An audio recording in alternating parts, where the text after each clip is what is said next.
That's why I always laugh when people say, Hasan, your opinions have changed. No, they haven't. Hasan denies this happened on October 7th. Hasan laughed at Kamala bringing up October 7th. No, he doesn't.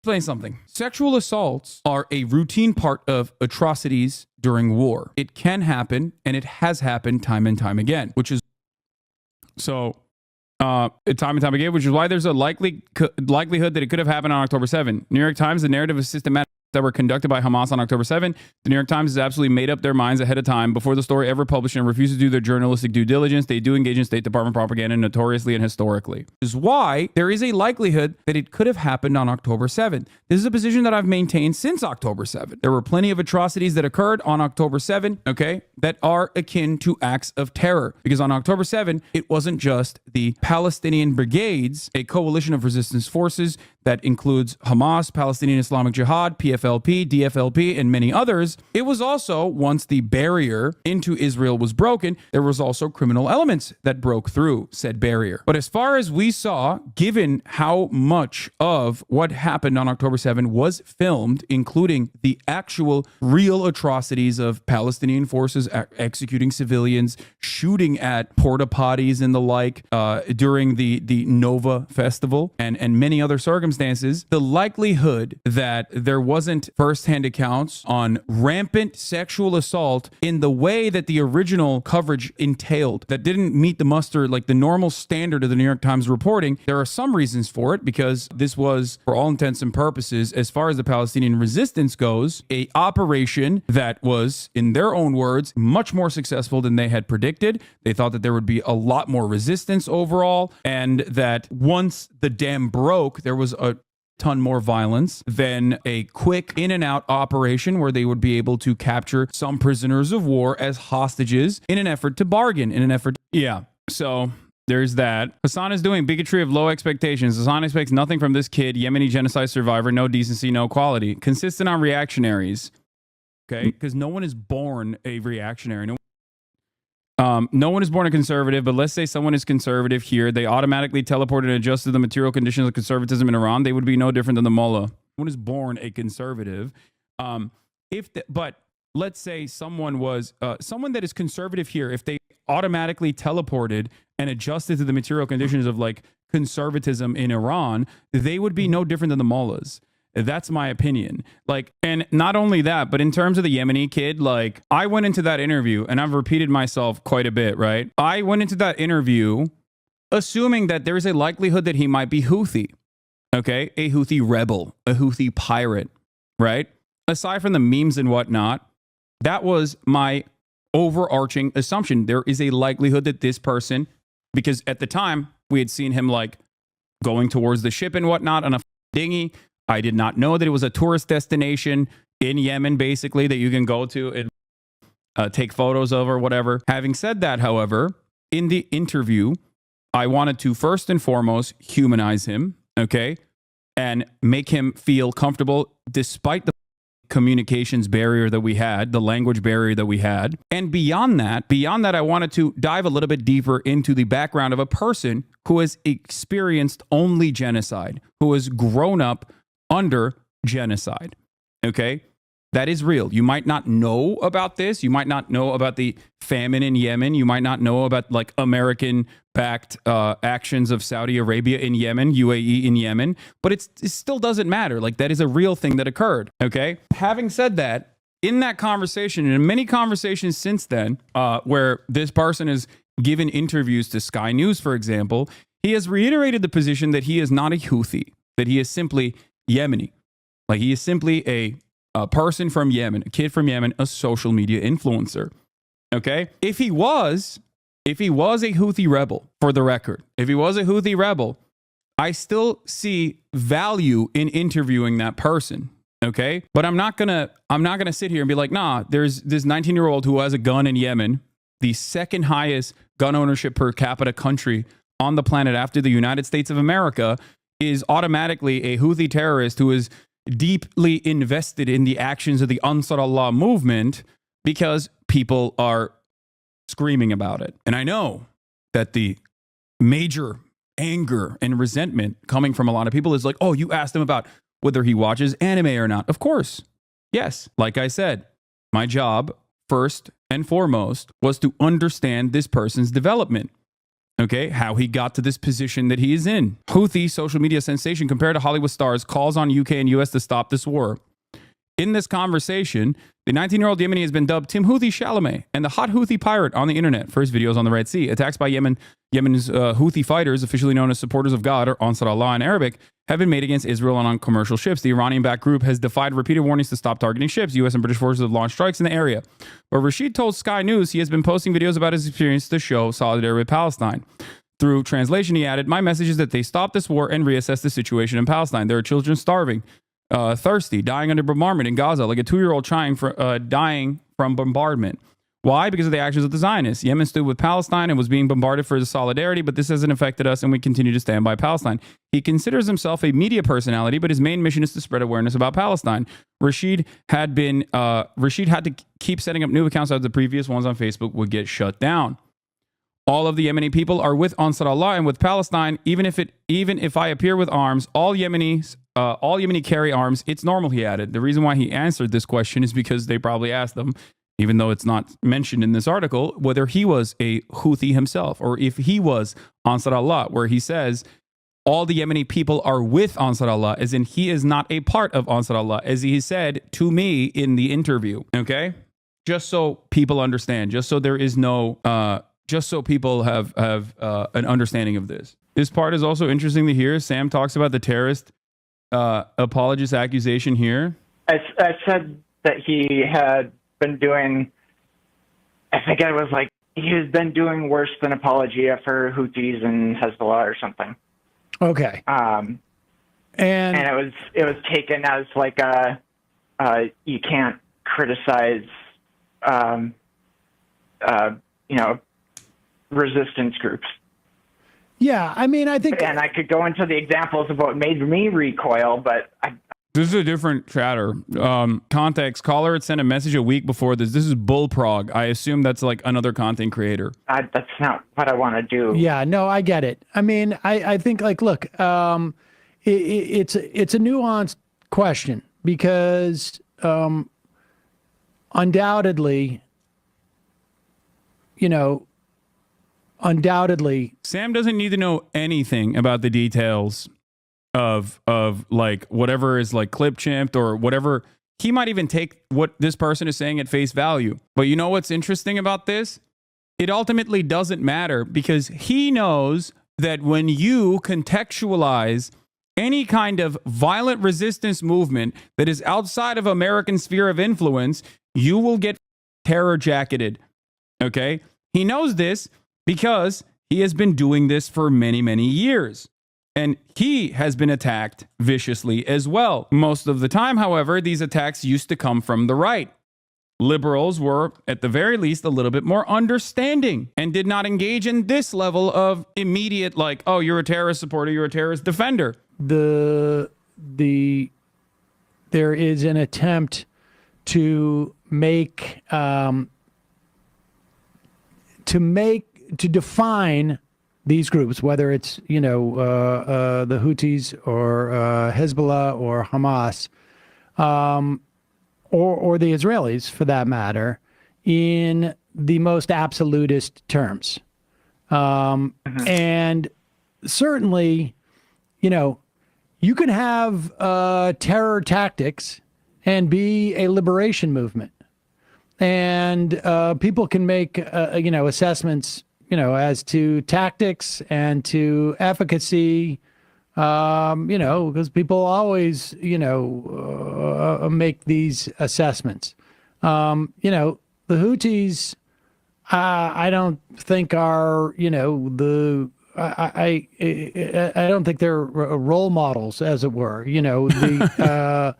There was value to some degree. That's what I was getting at. What's that? And that's kind of what I was getting at. Okay, but then there is no argument. Okay? Because I have time and time again talked about this aspect of this, of their civil governance or their domestic affairs or their ideological positioning as being directly at odds with mine. Same with Hezbollah. It is utterly irrelevant in the conversation surrounding their actions against Israel's endless bombing campaign. And this is what I always say. This is what I always say. Always. If you look to Hezbollah's like ideological position on gay people, okay, or the Houthis' ideological position on gay people, or their actions that they've taken against gay people in Yemen, and you turn around and go, damn, dog, can't believe you're defending that. You're a idiot. I have never defended that, and I will never defend that. The point is, it is utterly irrelevant in the grand scheme of things. It is utterly irrelevant because the reason why they're being bombed is not because of their death campaign or destruction campaign upon gay people or whatever, okay? If you personally believe that Operation Prosperity Guardian is being done to defend homophobia or to fight against homophobia, you are the biggest rube of all time. Hassan Nasrallah was not assassinated by the state of Israel for Hezbollah's actions in Syria. Hassan Nasrallah was not assassinated by the state of Israel for being homophobic. Hassan Nasrallah was assassinated by the state of Israel alongside PFLP and DFLP leaders who had nothing to do with the cross-border bombing campaign that was going between Hezbollah and Israel, by the way. But they still were assassinated in that same night because of his position as a figurehead that resists against Israeli bombing campaigns in Gaza. That's it. Not actually irrelevant. It's just that it should be treated as a different issue. No, it is irrelevant in this conversation. It is irrelevant in this conversation, especially in the same vein that, like, if you were to turn around and be like, well, sorry, I don't know what like America's opinion on gay people was in the 40s, so I will not talk about like their actions against the Nazi regime. That's ridiculous. People would laugh at you if you were like, well, excuse me, America was a segregationist hole in the 40s. So what? Were they the bad guys in World War II?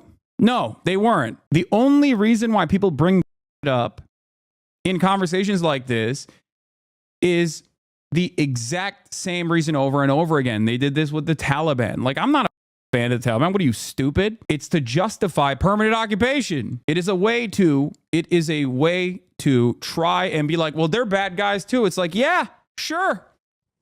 Are you fixing it? Or are we the big bad? Yeah, it's like saying British sterilized gay people, so they actually were the bad guys in World War II. America was a racist apartheid regime during the 30s and 40s. Stalin was a racist conservative opportunist who was responsible for Holodomor.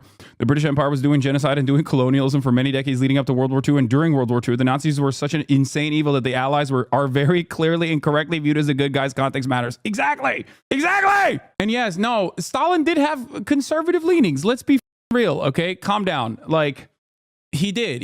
He had a lot of right opinions, especially within the framework of World War II. And he also wasn't the best, wasn't the best governor. Okay. I don't think that is a, I don't think that is a controversial take. See, the reason why we can have this conversation, however, is because now we are having this conversation within the historical framework. Let's continue. Yeah, I mean, look, there was value. There's a lot of stuff going on. And some of their tactics I found were valuable, right? Like, somebody is at least trying to inhibit and make Israel pay a price that's associated with their it seemed like attacks. the only people fighting for them. Yeah. Right. Yeah. I totally but at get the that. same time, And like at the same time, you're exacerbating at one point the starvation in Sudan. Some of those ships are sending goods and are sending food supplies and aid to Sudan. I mean, so it's not, none of it is black and white. And I think, but certainly, like, the idea that, there's total denial that Hamas is a liberation movement. People can, I think, disagree with their, people can disagree with their methods. Okay, they can, and there has been many thoughtful criticisms of their methods, and even historical reference points as to how they evolved into the violent actions that they thought were appropriate in terms of causing the settler colonial state to incur a penalty for its maintenance of the apartheid. Okay? I don't even agree with what Sam said in terms of like Ansar Allah is responsible for some harm in Sudan, but especially considering that one of the countries that also was responsible for the famine and genocide in Yemen is currently also responsible for the RSF doing a genocide in Sudan. Please just say anything about Sudan. I have talked about it before. What do you mean? Then talk about Sudan for once. I have. It's the UAE. Immoral to kill civilians. People can, like I've already said, from an international law standpoint, I think Hamas probably has, more standing than most people give them credit for. I do know that the ICJ had or is seeking warrants for crimes against humanity, both for Sinwar and I think his number two, and Netanyahu and Gallant. And I defer to those prosecutions as to the validity of those. A person asked, like, where is this assessment coming from? I mean, you can Google it yourself, but to end Sudan's war, here's from foreignpolicy.com. It's one of those few issues where you can go to foreignpolicy.com and actually see exactly what is going on, because it's one of those few issues where, like, it's our ally doing it, but, like, we don't really have a direct involvement, so we can actually criticize it. Why can't uBlock work anymore? What is happening here? I hate that. How do I... Oh, here it is. Never mind. I did it. I did the dang thing. Sudan civil war fueled by secret arms shipments from UAE and Iran. Despite denials, weapons inspection... I like that they put Iran in there. Okay, Chrome is breaking it. No, it's fine. It worked. The ongoing crisis there has reached a catastrophic proportion, yet the international community's response remains woefully inadequate. A series of missteps and political maneuvers have undermined efforts to provide meaningful assistance to those in desperate need, and the Rapid Support Forces, the RSF, the paramilitary group responsible for much of the violence, has yet to be held accountable for actively destroying the country's food reserves. The situation demands immediate action and a drastic shift in approach from global leaders and institutions. At the core of this failure is the United Nations Security Council's persistent delays in addressing findings from its own panel of experts on Sudan. These findings document credible allegations of the United Arab Emirates' involvement in violating Darfur's arms embargo by supplying the RSF with weapons and ammunition. Furthermore, The Guardian reported that the UK government officials have been blocking discussions of the UAE's involvement in the Security Council for months, including after the Labour Party took power in July. So if you want to understand, it is like somewhat associated with the Western leadership refusing to reckon, Western leadership refusing to rein UAE in. But once again, we rarely ever get our allies in the region to rein it in, seemingly, especially when, you're going to laugh about and I today. Chatter, I think you should probably watch this. You should probably look at this if you are legitimately concerned with this. This will probably cause you to understand that you are maybe deluded or wrong. I like that there is this massive effort post, by the way. Respect. Respect to the person who made that. I don't think that you care about the truth, though. You want to hear about how another person from a different community defends genocide calling into the majority report? No, hold on. Let's just finish this. And so, I don't want to be rooting on a, someone who those prosecutors, neither of whom have been convicted, but that's not usually what I recommend. Is a recommendation to me, but I also think that the preponderance of, on some level, it's just a sheer propaganda war, right? I mean, there's no, like I say, that I have friends of my father's calling to ask if I'm an anti-Semite makes me feel like this is, hey, wait, maybe this isn't just like a straight on assessment of what's going on here.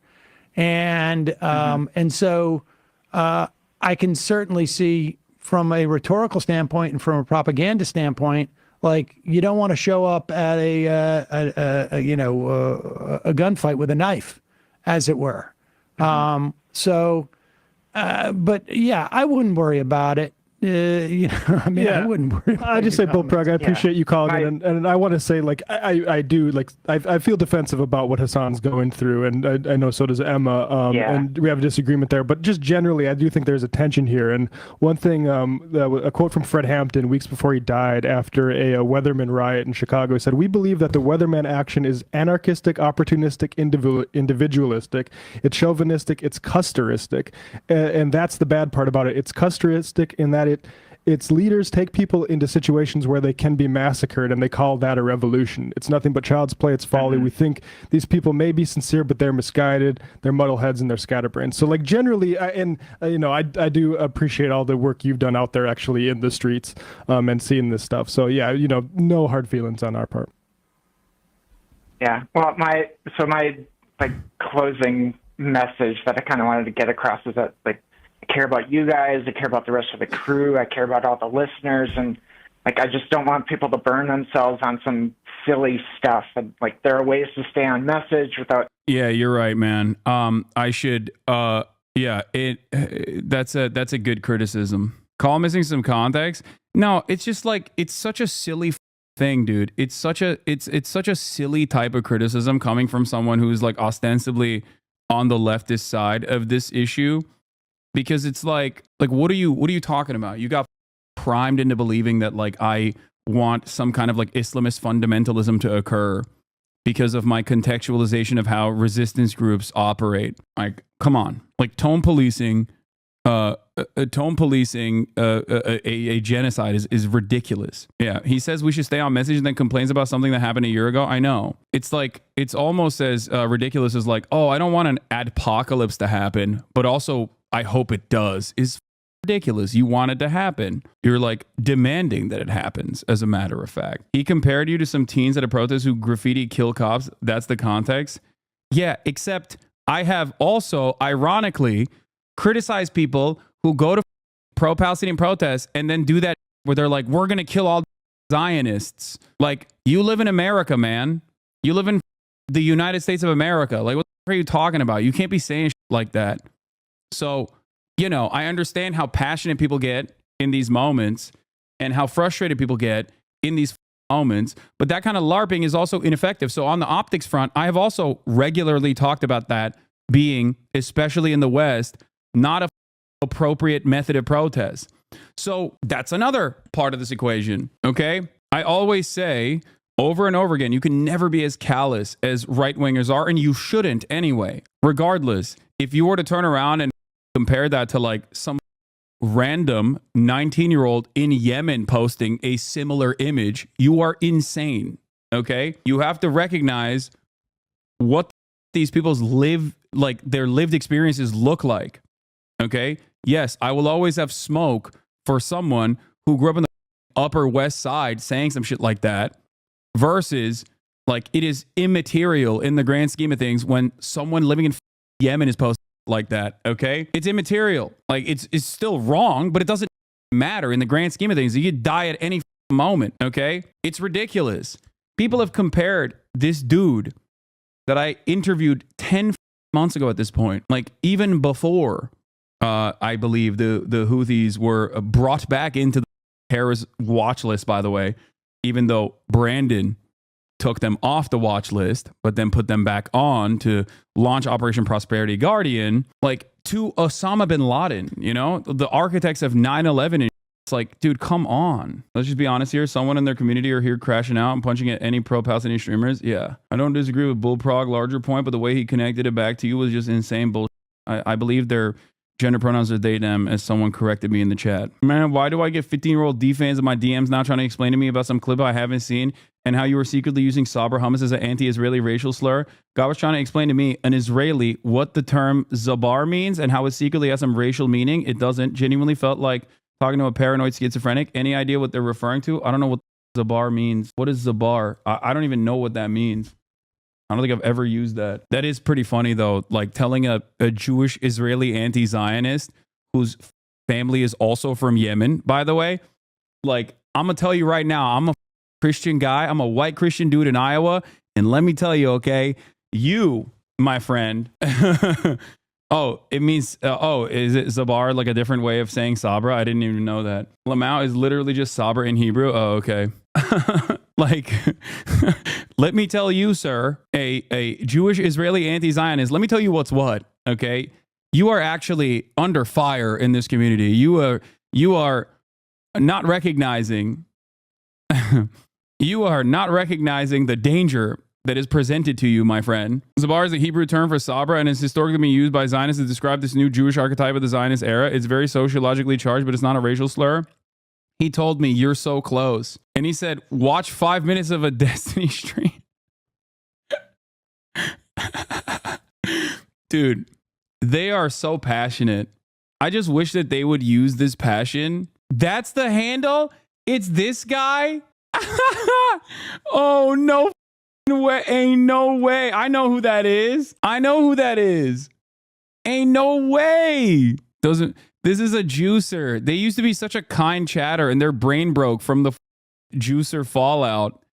Damn, that's sad, dude. I can't believe they've become that much of a boner Chelly fan. Damn, I'm so goddamn parasocial with my own chatters. It's crazy. Yeah, someone fell in the rookie hole, dude. They said that at TwitchCon you were secretly making a racial tier list with Israelis at the bottom. Again, I didn't watch TwitchCon, so I was clueless, but who knows? Maybe you're speaking in code, Hasan. He was, however, very kind and just said, I'm trying to help you. Strange experience. Wait, he thinks I was doing a tier list at TwitchCon? I wasn't even a part of that Arabs podcast tier list. What?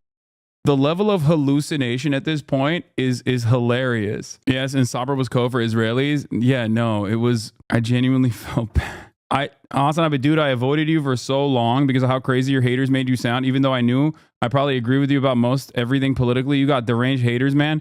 I know, but ultimately, you have to remember something, okay? You have to remember something important. You're here, you know? It doesn't matter. I think in a long enough timeline, given that history does have a tendency to vindicate me on a lot of these issues that I speak of, many people, for one reason or another, will inevitably get to a point where they go, who is speaking out against this inequality that I am experiencing? And considering my track record and my political opinions on every single issue and the long history that I have dedicated to speaking out on virtually every kind of bigotry, every kind of issue, you will inevitably arrive at something you care about. And then you're going to see my coverage on that and go, oh my God, I was wrong. I was so goddamn wrong. Just like that one chatter is, right? So what matters is you might have these opinions at first. You might be primed into hating me. But there is going to be a moment where you see the truth, either through genuine intellectual curiosity or because you want to maybe come in here to hate watch. Okay? And then you're going to be like, okay, maybe these guys are just lying about this person. And then once you start recognizing that those people that are lying are so malicious and so insane, you will probably look at other things that I talk about in a very different way. Once that bond of trust is broken, once the way that I was presented to you does not meet the reality when you see it with your own two eyes, you will inevitably be more charitable. Taking stances out of reflexive reaction or spite, and because like fascists will exploit your emotions and use your reactions against you. And we have to be careful about giving in to cynicism, because that's when we start letting go of hope and turning towards darker paths. And, a community might start saying something ironically, and soon enough people are just saying it, and the memes become what they actually mean, like what happened with 4chan and Pepe and all that stuff. So we have an adage that we use at George Floyd Square about a snow globe, where something will come and shake you up, and it will be hard to see for a minute. Yeah, the youth demand Shia Islam. The youth are going to demand Shia Islam. They are going to see the light of Allah. The American Christian dominance has gone on for far too long, Everyone knows that the United States of America must be led into the new era by seeing the light of Allah, recognizing Muhammad as his prophet, and changing our secular governance structure away from Christian values to one that reflects the true light of Allah, Shia Islam. It's literally going to be like those two communists with a book club in Disco Elysium. Very worrying. Bro, you need to say this as a joke. They will believe you. I am saying this as a joke. That's nuts. This is what the English right actually thinks is happening. Yeah. But if you take a moment to settle, the vision of the core goal becomes clear again. So, yeah. Well, Prague, appreciate it. Goes out to everyone. Thank you. Really appreciate your. The only reason why 4chan memes become real life is because it's homegrown extremism. It's homegrown fundamentalism. This is no different than assuming that like America is going to adopt Sharia law. Okay? You have to be insane. Worry about, as do I, our own domestic extremism instead of assuming that magically Americans are going to turn to Hezbollah as a form of civil governance here in the United States of America. You're insane. Having said that, there are some other points. No, Hasan supports Russia. No, he doesn't. He also raised $200K for Ukraine. Hitler, which by the way, Vladimir Putin is bad. Look at the sign. Actually, sorry, I forgot we elevated that to Vladimir Putin is very bad. From bad to very bad. Look at the sign. Hasan and his community are fundraising for Care.org Ukraine Crisis Fund, $200,000 so far. Here's the Russian military ad. According to Russia, they don't know who the you are, but they don't seem to like me a lot. Meanwhile, turns out, according to Russia, they don't know who you are, but it seems like they don't like me a lot. Uncanny. Okay, do you put my face on it? Shut up. Yeah, I got dunked on by the Russian government. That was cool.